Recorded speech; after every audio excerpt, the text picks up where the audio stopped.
Retour à l'essentiel, on va plus loin à présent avec Niagale Bagayoko, président de l'African Security Sector Network. Bonjour Niagale. Bonjour. Et Karim Yayaoui, grand reporter et chroniqueur ici à France 24. Bonjour Karim. Bonjour.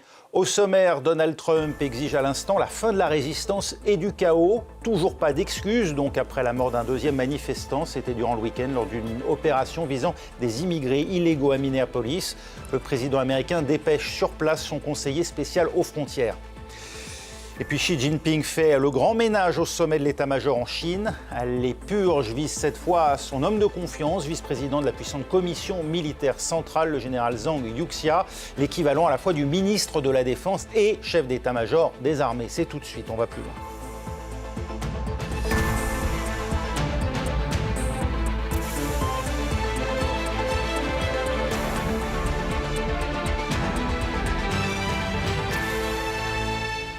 Alors qu'une moitié des États-Unis est plongée dans une tempête hivernale d'une ampleur historique, le feu couve à Minneapolis après la mort ce week-end d'un deuxième manifestant, Alex Pretty, un infirmier de 37 ans abattu à bout portant par un agent de la police fédérale à l'immigration, 2 semaines après Renee Good, cette mère de famille décédée dans les mêmes circonstances.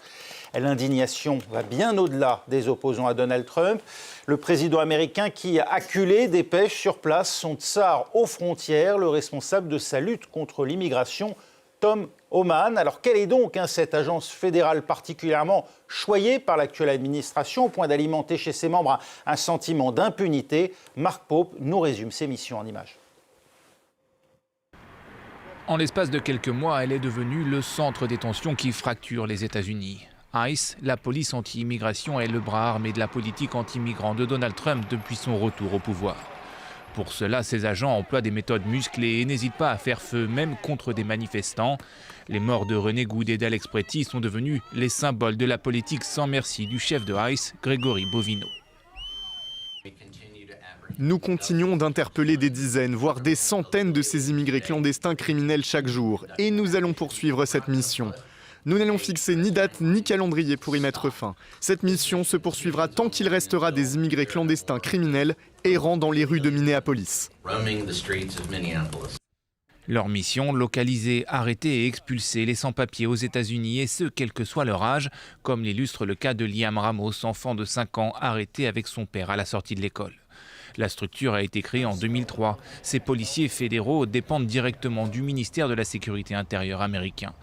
ICE, c'est plus de 20 000 agents répartis dans 400 bureaux à travers le pays. Budget 75 milliards de dollars sur les 4 prochaines années et une campagne massive de recrutement. Objectif, embaucher 10 000 nouveaux agents. Pour cela, Washington n'hésite pas à mettre la main à la poche. Une prime de 50 000 dollars est offerte à la signature pour les nouvelles recrues et une formation express réduite de 13 à 6 semaines pour déployer les nouveaux agents rapidement sur le terrain. Une réduction du temps de la formation qui suscite des craintes sur le manque d'entraînement des agents fédéraux.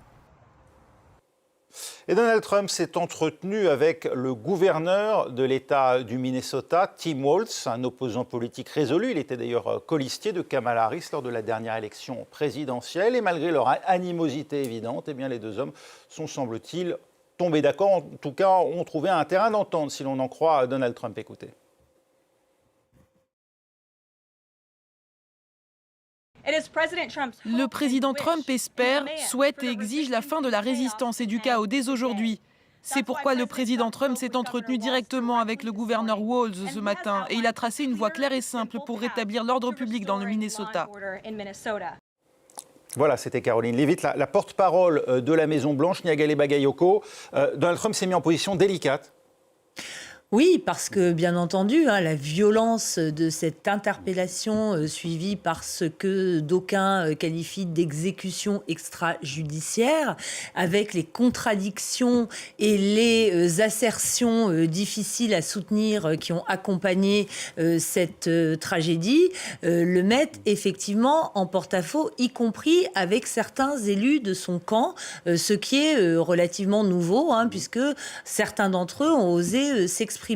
Mais en même temps, ce qui a l'air de se jouer, c'est en réalité presque une lutte entre le niveau fédéral et le niveau fédéré, puisqu'il faut rappeler que Tim Walz est le gouverneur démocrate, donc du Minnesota, ancien colistier de Kamala Harris, et à sa disposition est proche du maire de Minneapolis, qui a à sa disposition une police locale, alors que l'ICE, qui vient d'être présenté, est une police fédérale. Et aujourd'hui, ce sont ces deux légitimités, en réalité, qui sont en train de s'opposer, ce qui démontre, une fois encore, la profondeur de la crise qui touche le modèle politique et le régime fédéral américain, en réalité. Je vais vous donner la parole dans un instant. Karim et Sarah Anderson est avec nous en direct de New York aux États-Unis.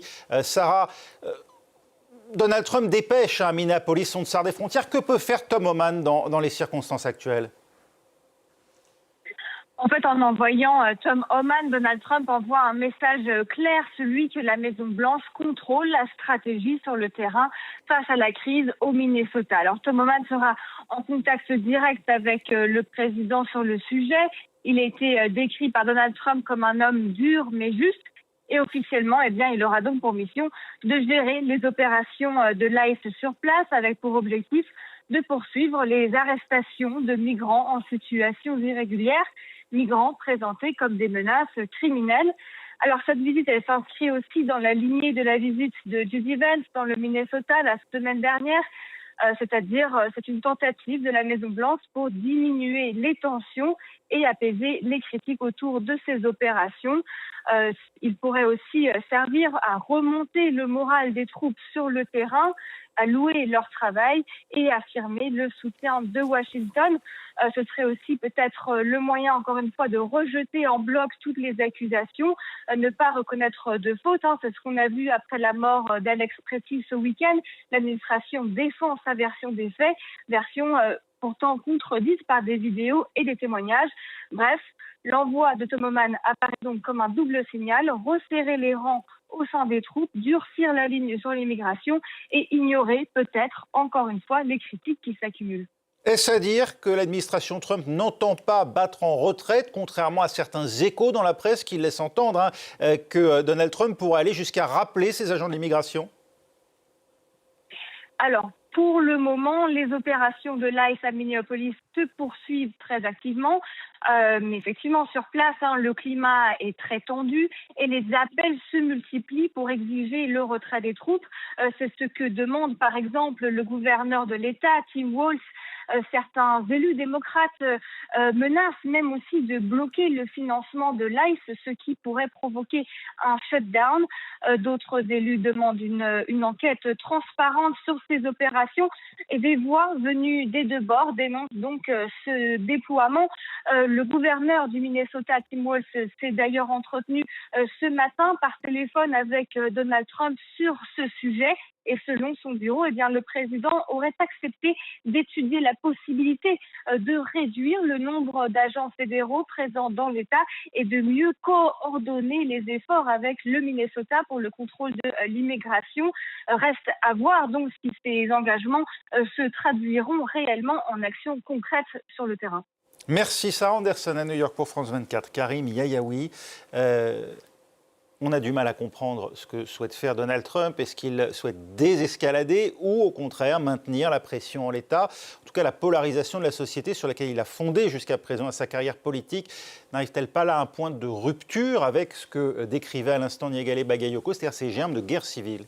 C'est vrai, et finalement, lorsqu'on regarde ce qui se passe à Minneapolis, les manifestants ne sont pas vraiment des manifestants. Ils sont dans une logique où ils sont là pour harceler, en quelque sorte, les hommes de l'ICE. Ils sont là avec des sifflets. Ils sifflent pour prévenir ceux qui pourraient être la cible de cette police. Et puis, ils ont aussi des téléphones portables qu'ils utilisent massivement. Et c'est ça qui, d'ailleurs, dans ces deux, finalement, crédibilités, ou en tout cas, ces deux légitimités qui s'affrontent, a pu jouer ces derniers temps, puisqu'on a reçu à foison des images qui filmaient la mort des 2 dernières personnes qui ont été tuées par l'ICE sous tous les angles possibles et imaginables. Et du coup, la posture de Caroline Leavitt, de Donald Trump ou de Kash Patel est bien difficile à tenir. De la CIA, oui. Exactement, face à cette masse d'images qui montrent la réalité de ce qui s'est passé. Et d'ailleurs, lorsqu'on regarde un petit peu la façon dont c'est perçu au-delà des sympathisants démocrates, on s'aperçoit que même chez les républicains, il commence à y avoir une bascule. Il y avait des sondages qui avaient été faits au moment de la mort de René Good et beaucoup, en tout cas une majorité de républicains, estimaient que l'usage de la force avait été légitime. 84% des sympathisants républicains, alors que 94% des sympathisants démocrates estimaient qu'il y avait un usage disproportionné de la force. Des sondages plus récents, c'est juste quelques jours plus tard, montrent qu'il y a déjà une bascule, parce que de 84% des républicains qui estimaient que c'était légitime, on est passé à 54%. Ouais. Et évidemment, toutes ces images filmées, notamment par les manifestants, ont sans doute eu un impact, quelles que soient les obédiences ou la classe politique à laquelle appartient l'opinion. Et oui, parce que le meurtre d'Alex Pretty provoque un débat au sein même de la droite américaine, car le manifestant était armé. Cela suffit à le rendre suspect pour Donald Trump. Or, l'électorat républicain est très attaché au droit de porter une arme. Exactement, et c'est là où l'on voit les contradictions dans lesquelles Donald Trump semble s'enferrer dans le cas de cette affaire. Parce que même la NRA, c'est-à-dire l'Association pour la défense du port d'armes aux États-Unis, s'est insurgé contre les propos de Donald Trump qui avait qualifié ce manifestant de terroriste puisque justement il portait une arme mais il la portait légalement. Donc on voit en effet le terreau extrêmement glissant sur lequel s'aventure là Donald Trump. Une autre chose qui est très importante à rappeler pour rebondir sur ce que vous indiquiez, c'est le fait que Minneapolis, c'est la ville où est mort George Floyd, où il y a eu tant de manifestations qui ont donné lieu à ce mouvement aussi Black Lives Matter. Et donc, il y a une population qui est très mobilisée d'une manière générale face à tout ce qui peut être débordement ou bavure des forces de sécurité. Ce débat front renversé Karim Yayaoui, dans lequel on voit de nombreux libertariens côté républicain qui s'indignent qu'on puisse faire de la détention d'armes à feu un facteur à charge finalement, qui justifierait la neutralisation d'un suspect. Ça démontre quand même une société américaine malade de ses armes, parce qu'ici en Europe, porter une arme en pleine rue, a fortiori durant une manifestation, ferait effectivement de l'individu un suspect légitime. C'est vrai, mais du côté des États-Unis, au nom du sacro-saint second amendement, à partir du moment où on a un port d'armes en bonne et due forme, c'est-à-dire qu'on est totalement dans une légalité du port d'armes, eh bien ça ne choque strictement personne. Et finalement, si la NRA rentre un petit peu dans la danse, eh bien c'est aussi à cause de ces images qui montrent que le pistolet apparemment était dans son étui et que du côté d'un certain nombre d'organisations de défense du port d'armes, eh bien il n'était strictement pas un danger pour les hommes de l'ICE. Et finalement, porter une arme aux États-Unis lorsqu'on a un port d'armes, c'est comme porter une veste ou une chemise. Il n'y a strictement aucun danger à cela, selon les sympathisants de la NRA. Et d'ailleurs, c'est aussi même un argument récurrent que d'entendre que le port d'armes est au contraire un motif de sécurité, de capacité de sécurisation de l'environnement. On l'a beaucoup entendu, ce débat, lorsqu'il y a eu des tueries de masse. À chaque fois, on entendait dire, oui, si quelqu'un avait été armé à l'intérieur de l'école, il aurait pu défendre les gens contre ce genre de menaces. Chez les Républicains, alors il y a ceux effectivement qui sont choqués qu'on puisse invoquer le fait que l'individu portait une arme pour justifier sa mise à mort. D'autres qui sont choqués tout simplement du fait qu'on tire à bout portant sur un individu manifestement désarmé, puisque au moment où l'arme a été pointée sur lui, il ne tenait pas lui-même d'arme à feu, au point où des élus républicains, des sénateurs réclament une enquête indépendante. C'est lors du grand retournement côté républicain, où ça va rester au stade des réactions isolées, comme cela a été le cas régulièrement depuis que Donald Trump, finalement, a pris possession du parti? Alors oui, en effet, on a souvent annoncé ce retournement. Ce qu'il faut voir, c'est que l'électorat républicain est quand même globalement satisfait des résultats obtenus par la politique anti-migratoire menée par l'administration de Donald Trump. Pour la première fois, il va manifestement, depuis de longues années, y avoir un solde migratoire négatif, ce qui satisfait l'électorat. Donc il est difficile de considérer que cette affaire va conduire à un changement de politique. Mais ce qui est sûr, c'est que les déclarations de Donald Trump, qui affirmait hier encore vouloir utiliser l'Insurrection Act, c'est-à-dire cette disposition anti-émeute qui n'a plus été utilisée depuis 1992, semble s'éloigner. Rodney King à l'époque. À l'époque, c'était la mort de Rodney King qui avait déclenché des émeutes à Los Angeles. Mais là encore, après des violences policières, donc on voit qu'il y a quand même une grande continuité quand même dans l'histoire politique américaine. Je pense que cette menace brandie semble s'éloigner. L'Insurrection Act, donc, il faut dire, qui autorise effectivement le déploiement de forces armées pour des opérations de police, y compris contre la vie des États.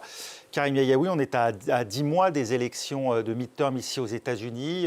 Pensez-vous qu'il y a un risque réel et que si c'était le cas, cela provoquerait, disons, ou en tout cas marquerait une dérive autoritaire du pouvoir trumpien ? Alors, c'était déjà une inquiétude avant même que se déroulent ces événements du côté de Minneapolis, parce que certains observateurs soulignaient que les élections de mi-mandat qui approchent risquent d'être un camouflet terrible pour Donald Trump et qu'il pourrait y avoir cette tentation chez lui, finalement, d'enflammer le pays, justement, pour faire face à un échec cuisant qui pourrait lui advenir, comme il avait tenté, finalement, de prendre le Capitole, ou en tout cas laisser faire ses sympathisants. D'ailleurs, le procureur en charge de l'enquête qui finalement ne s'occupait plus de cette affaire a confirmé l'analyse qu'il avait faite et comme quoi Donald Trump était le premier responsable de ces événements. Et donc c'est une inquiétude majeure que finalement on se retrouve dans une situation d'affrontement particulièrement dure parce que Donald Trump refuse une défaite. Et pour rebondir sur ce que vous disiez, sur le fait que pour l'instant les républicains attendent peut-être de voir que seuls les plus courageux s'expriment, il y a tout de même un certain nombre d'éléments qui peuvent inquiéter Donald Trump. D'abord, on sait qu'une très grande partie de la communauté hispanique américaine a voté pour Donald Trump. Il doit en partie son élection à cette communauté qui a voté massivement pour lui. Le regard qu'il porte sur sa politique est très différent de certains républicains qui estiment que c'est un succès. Et puis même au sein de la galaxie MAGA, il y a un certain nombre de figures qui se font de plus en plus critiques. J'ai noté notamment Joe Rogan, qui est un soutien de Donald Trump, qui a quelques 20 millions de followers sur YouTube et qui compare l'ICE à la Gestapo, tout simplement. Donc tous ces signaux doivent inquiéter Donald Trump, mais aussi doivent inquiéter l'Amérique sur la trajectoire qu'elle prend d'ici le mois de novembre prochain. Oui, d'autant que peut se surajouter à une crise budgétaire. Les démocrates, en tout cas, ont décidé de porter le fer sur ce terrain-là. Eux qui ont entre leurs mains la destinée du financement du budget dans lequel figure notamment le département de la sécurité intérieure qui lui-même a sous son ombrelle la police de l'immigration. Il semblerait effectivement que là on s'oriente vers un affrontement dur à nouveau au Sénat où il faut le rappeler, 60 sénateurs pour faire passer une loi, 40 suffisent à s'opposer. Or, les Républicains n'en comptent que 53. Il faut rallier 7 démocrates à leur cause. On en est loin pour l'instant. Negele Bagayoko. Absolument, ce qui pourrait ouvrir la voie à un nouveau shutdown, en fait, ce qui est toujours redouté, évidemment, par les présidents américains.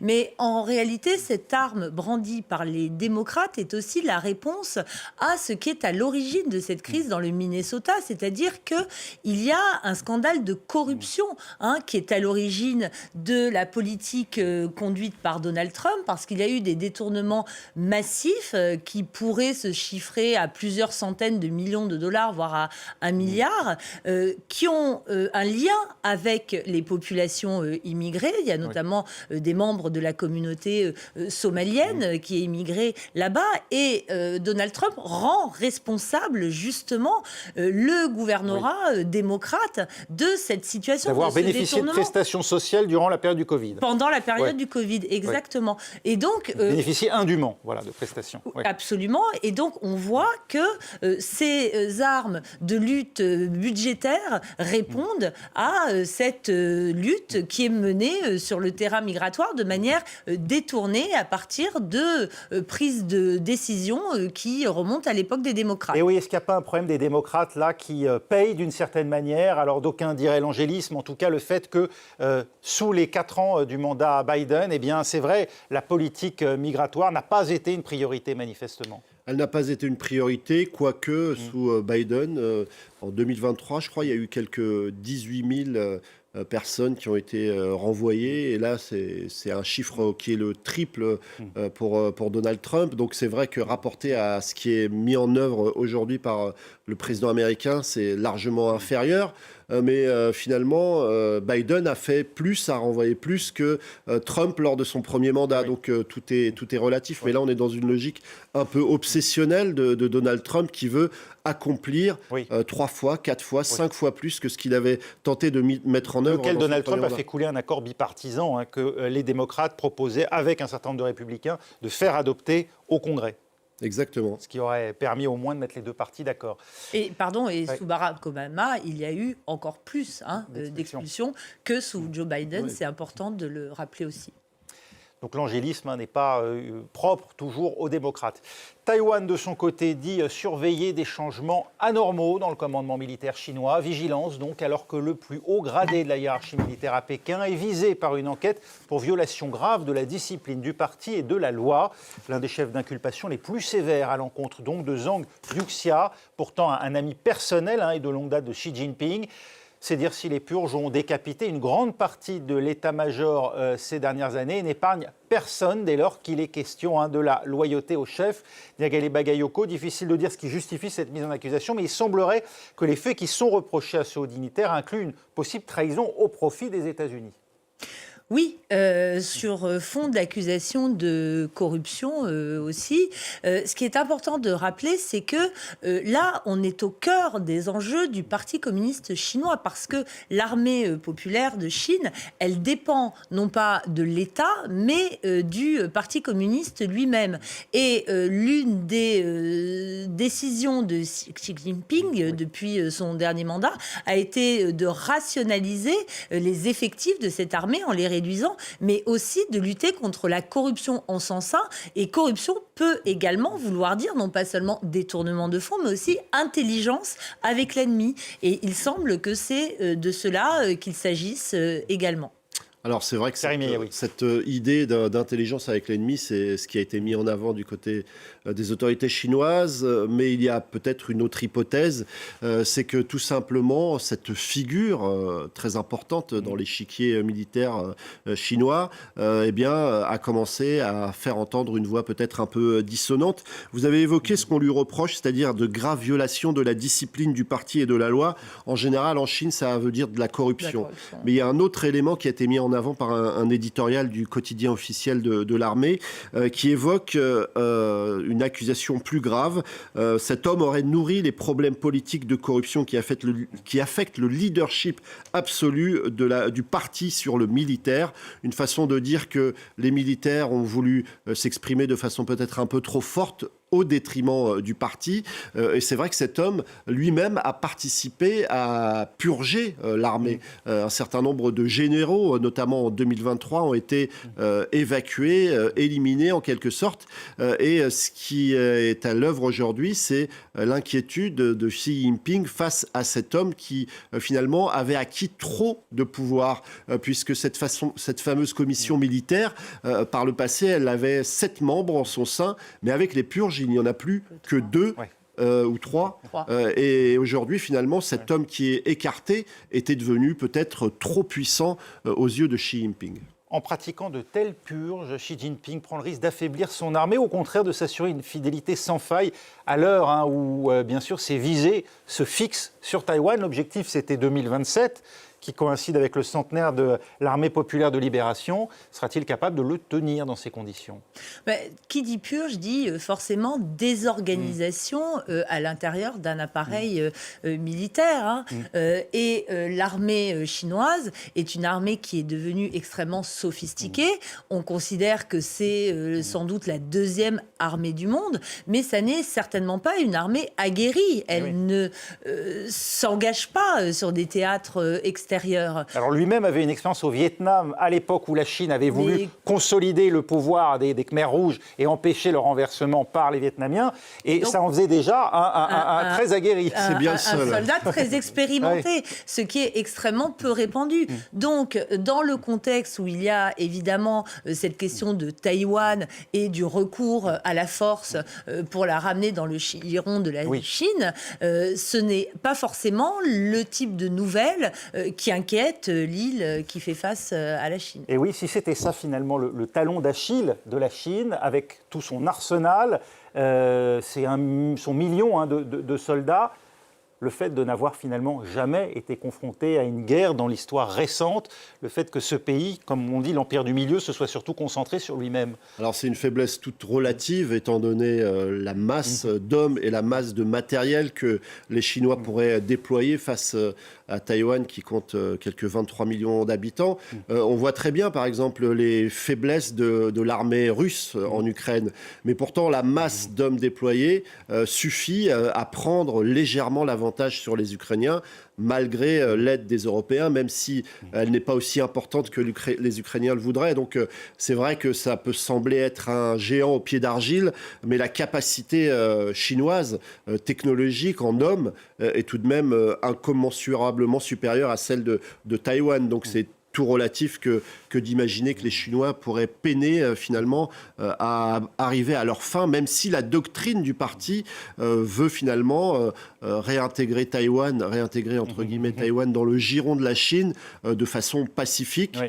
Pourtant, la CIA a évoqué l'hypothèse d'une opération militaire en 2027, comme vous l'avez souligné. Et on parle beaucoup notamment d'un blocus qui contraindrait au final Taïwan à accepter son rattachement. Merci beaucoup Niagale Bagayoko, Karim Yayaoui. On va plus loin, c'est terminé, mais l'essentiel continue dans un instant.